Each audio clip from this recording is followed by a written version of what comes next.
Good evening, friends. I am Professor Mayank Nema from Electronics and Communication Department of Sister Ratibad campus. Today we are learn about the fabrication process of CMOS transistor.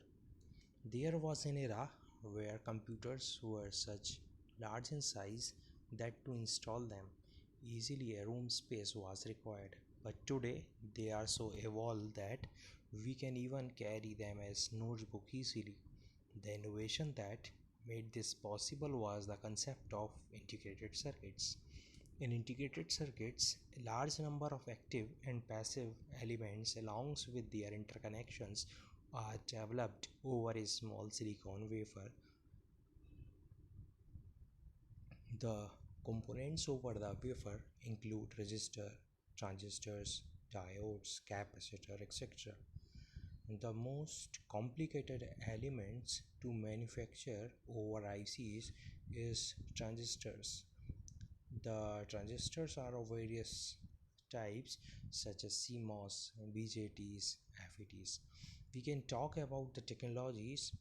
There are two technologies, the Anvil techniques and second one is the Pvel techniques.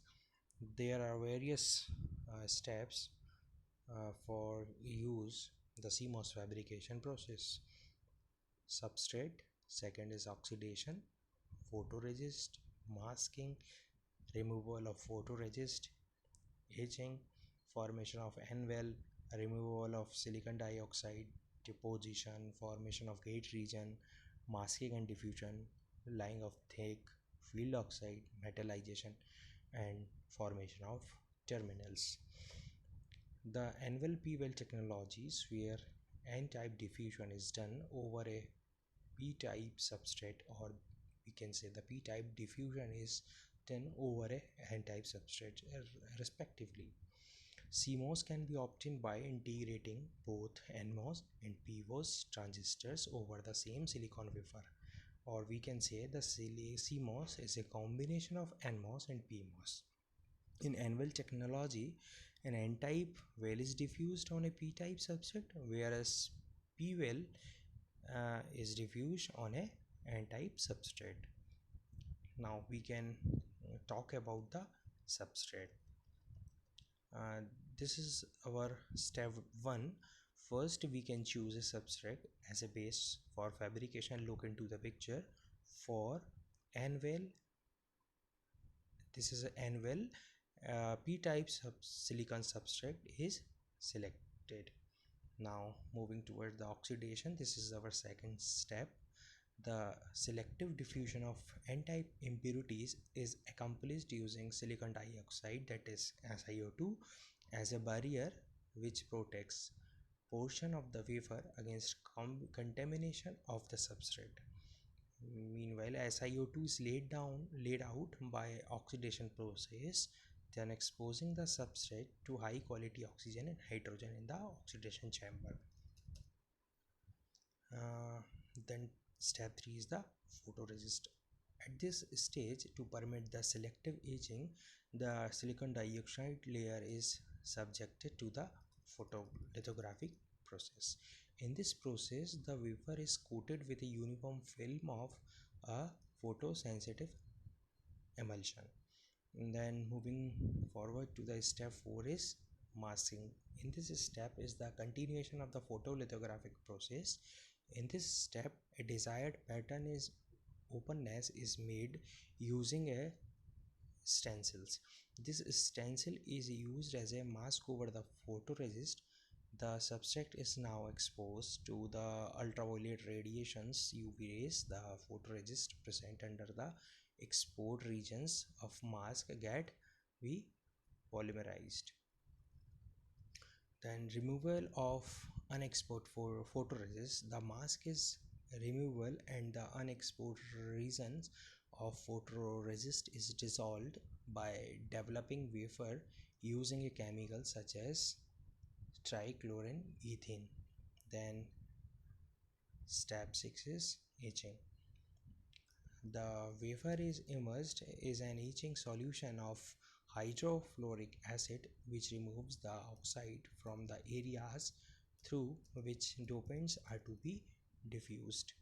Now, step 7th is the formation of anvil. The anvil impurities are diffused into the p-type substrate through the exposed regions, thus forming an anvil.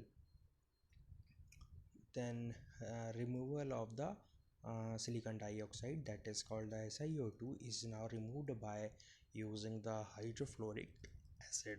Means the hydrofluoric acid is used very use for removal of SiO2. Now, deposition. Deposition of the polysilicon of the gate of a CMOS transistors would lead to unwanted capacitance which could harm the circuits. So that it presents the self-aligned gate process is preferred, where gate regions are formed before the formation of source and drain using the ion implantation. uh, Polysilicon is deposited by using the chemical deposition process. Now, step 10th is the formation of a gate region. Except the two regions required for formation of the gate for NMOS and PMOS, the remaining portion of the polysilicon is stripped off. Now, oxidation process. This is very important process in this CMOS fabrication. An oxidation layer is deposited over the wafer, which acts as a shield for further diffusion and the metallization process. Now, diffusion. For making regions for diffusions of n-type impurities using the masking process, small gaps are made, and using the diffusion process, 3n plus regions are developed for the formation of terminals of the NMOS. Now we can talk about the p-type diffusion. Similar, this is also similar to the n-type diffusion. For forming the terminals of the PMOS, p-type diffusions are carried out. In this, look at the picture. The left hand side is the n-type diffusion and the right side is the p-type diffusion.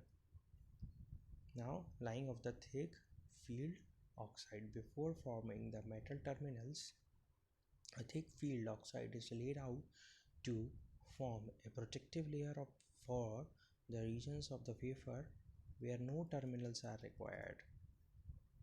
Now, metallization.